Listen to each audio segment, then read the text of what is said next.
Esta é a história do dia da Rádio Observador. Trump vai acabar as guerras com um telefonema?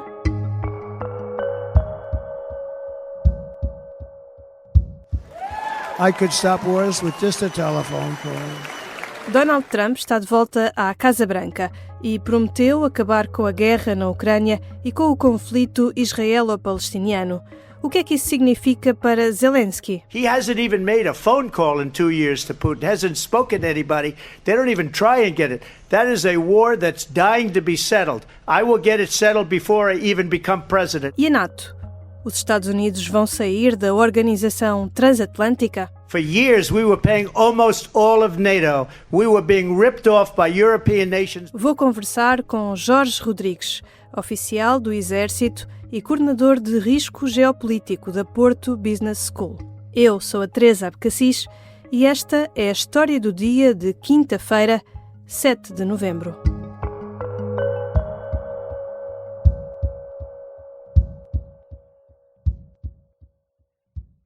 Bem-vindo, Jorge Rodrigues. Obrigado pelo convite mais uma vez, Teresa. Trump está de regresso à Casa Branca. O que é que podemos esperar nos próximos meses? Bem, em boa verdade, nós já tivemos uma primeira experiência com Donald Trump no primeiro mandato. De alguma forma, ele desenvolveu uma competição com a China, retirou-se das instituições internacionais e agora voltou a falar novamente numa agenda America First, que verdadeiramente parece querer levar um bocadinho mais além. Tendo agora legitimidade total, não há dúvida quanto a isso, a vitória é perfeitamente clara.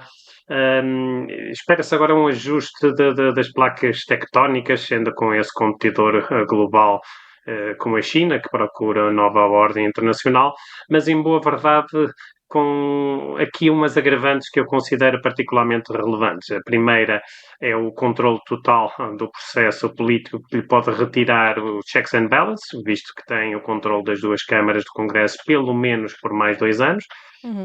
Naturalmente, uma pior equipa, não no caso do vice-presidente, mas não terá um general Mattis para o Pentágono, um general McMaster para o Conselho de Segurança Nacional, e depois pela personalização que acaba por levar a um vingativismo, como alguém designou, que poderá ser extremamente perigoso.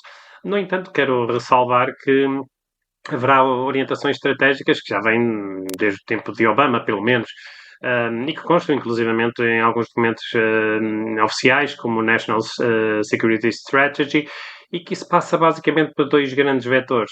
A questão das prioridades definidas para a Ásia-Pacífico, onde concentra meios, naturalmente, em que a Europa e o Médio Oriente vêm depois dessa prioridade, que é considerada como total, e a retração estratégica de vários pontos do globo, nomeadamente do Médio Oriente, que estava a desenvolver, do Iraque, do Afeganistão.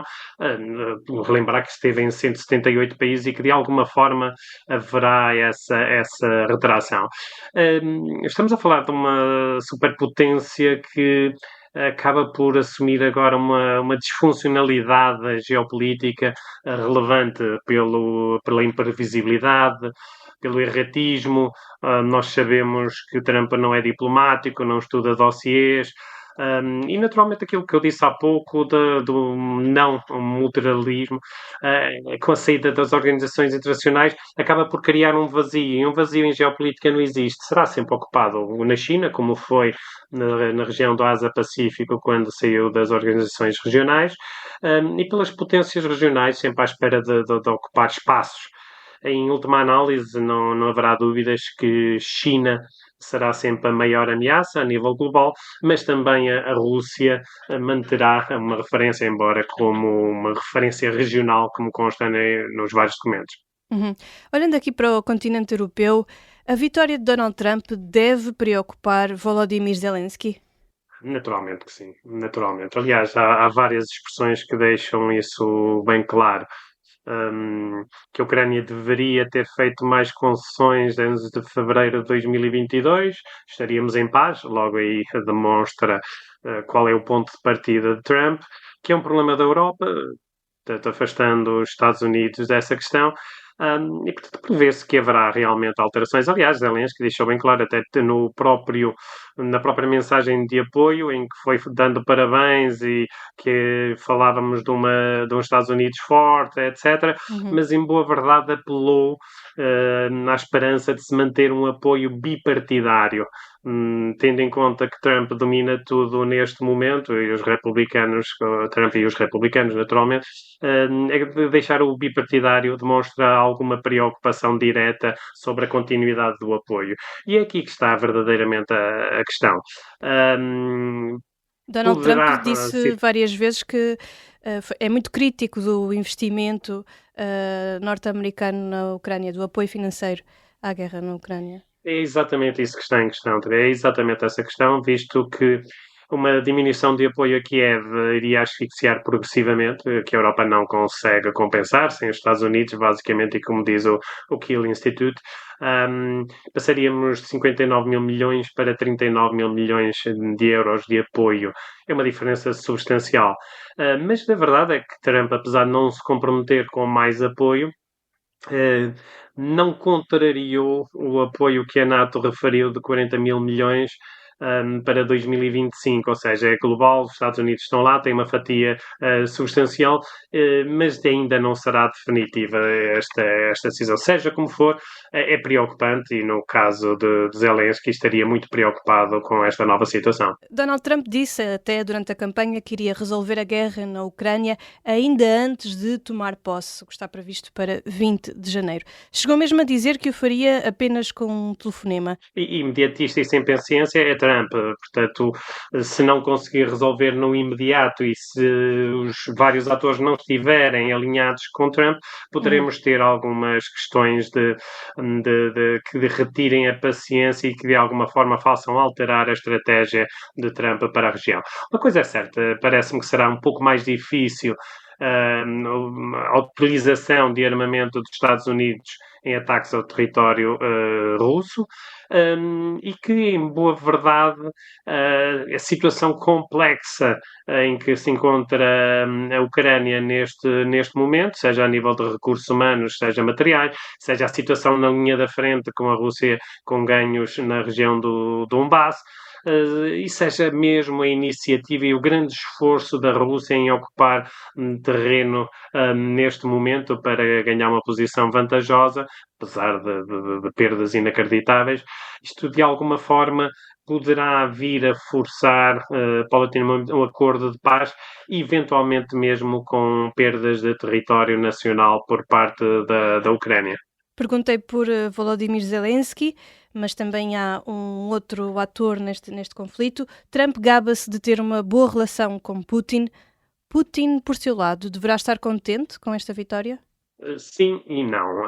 O sim é direto, porque realmente há relações pessoais próximas ou relativamente próximas. Aliás, há quem questione até que ponto Putin realmente controla Trump, mas em boa verdade, no primeiro mandato, Trump aplicou sanções na sequência da invasão de 2014 e retirou-se de vários acordos bilaterais. Portanto, em resumo, parecendo vantajoso para os interesses da Rússia, de facto, não será uma mudança decisiva e não é vista assim como por Moscovo.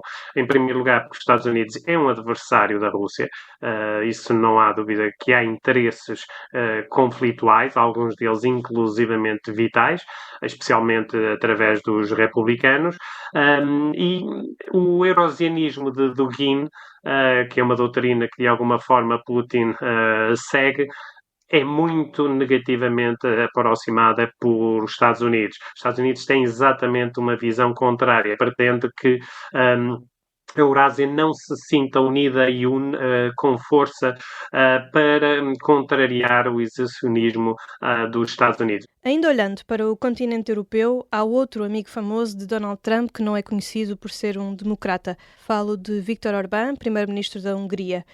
Isto vai ter repercussões na Europa? O que é que podemos esperar deste lado do Atlântico? Naturalmente, Trump vai aproveitar as divisões na Europa. A Europa tem muito a perder e está preocupada. Eu julgo, no entanto, que também pode ser visto como uma oportunidade. É curioso que, na sequência das eleições, as ações das empresas do setor de defesa foi as que mais aumentaram, porque a União Europeia vai ter que investir na sua segurança. Mas, verdadeiramente, nós temos aqui questões dentro de preocupações de tensões comerciais, de fugas de empresas e know-how, e, eventualmente, a tal oportunidade para a autonomia estratégica europeia, que surgiu com o relatório Draghi, em que fala em competitividade, fala em sair da potência herbívora a nível geopolítico, mas também Macron, que vem falando e reforçou aqui uma análise de segurança, reindustrialização e o repensar da descolonização. De alguma forma, é também uma oportunidade para a Europa e os atores se conseguirem manter unidos e definir uma estratégia comum. Já voltamos à conversa com Jorge Rodrigues. Na segunda parte, falamos da NATO e ainda do conflito em Israel.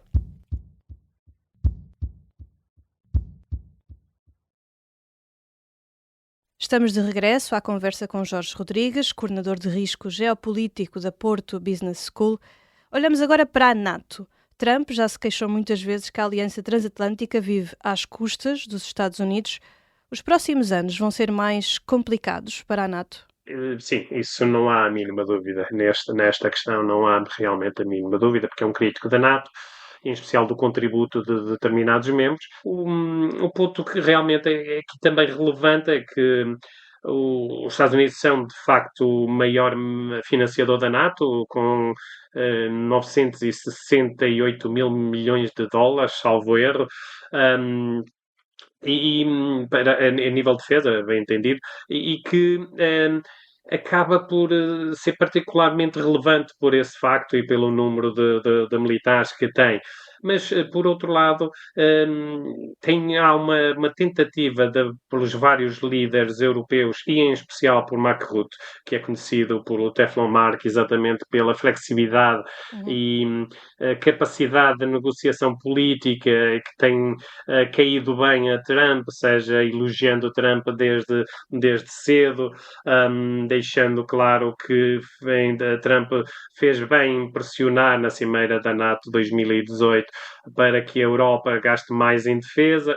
Já agora não foi verdade, mas permitiu que esse crédito fosse atribuído a Trump, o que deixou contente naturalmente, e que criou um esforço criou, ou melhor, ajudou a desenvolver um esforço para que haja uma componente de segurança europeia dentro da NATO. Isso poderá, de alguma forma, esse pilar de defesa, poderá, de alguma forma, apaziguar Washington de uma maneira geral e Trump de uma maneira particular e evitar que haja essa saída. No entanto, espera-se um menor empenhamento que irá definitivamente ter consequências. Isso não há a mínima dúvida realmente, desde que, e é importante esse fator, os aliados também vão de encontro às preocupações de Trump, e nomeadamente não será exclusivamente a Rússia, mas também, e em especial, a questão da China e da competição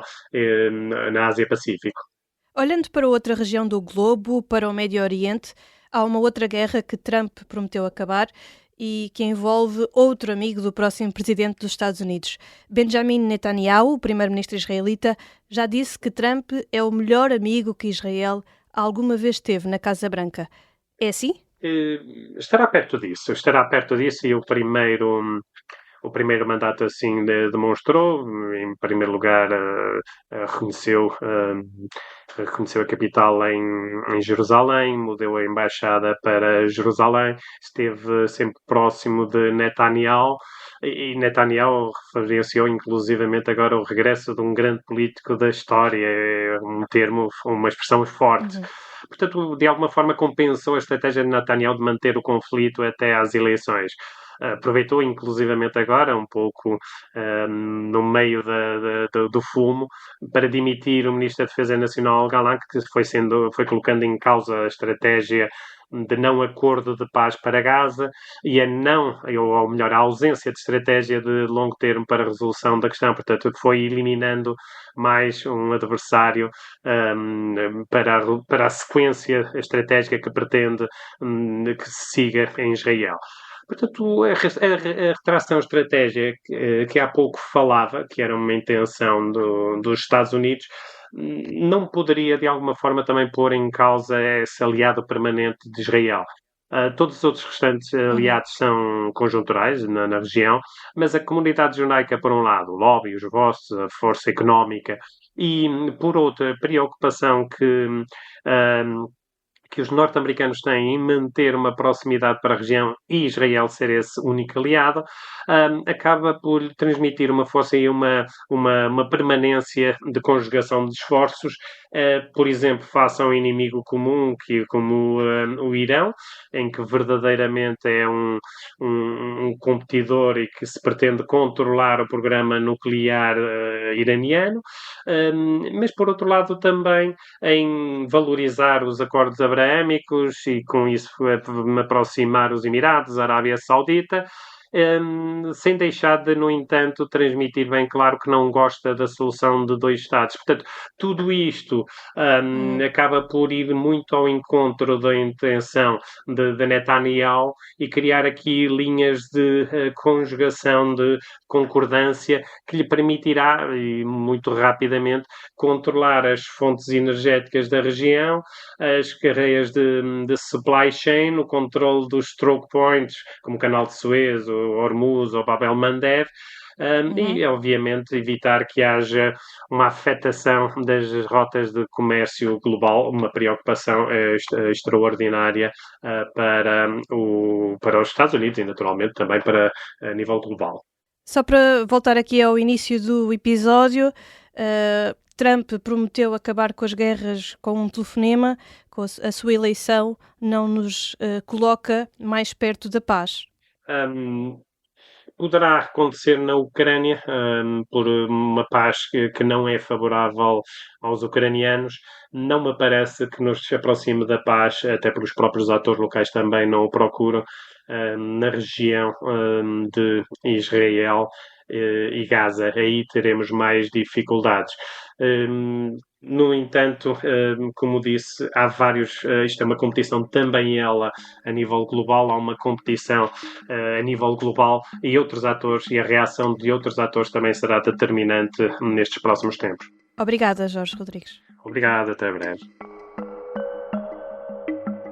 Jorge Rodrigues é oficial do Exército, esteve em várias missões internacionais e é coordenador de risco geopolítico da Porto Business School. Esta foi a história do dia. A sonoplastia é da Mariana Sousa Aguiar, a música do genérico é do João Ribeiro.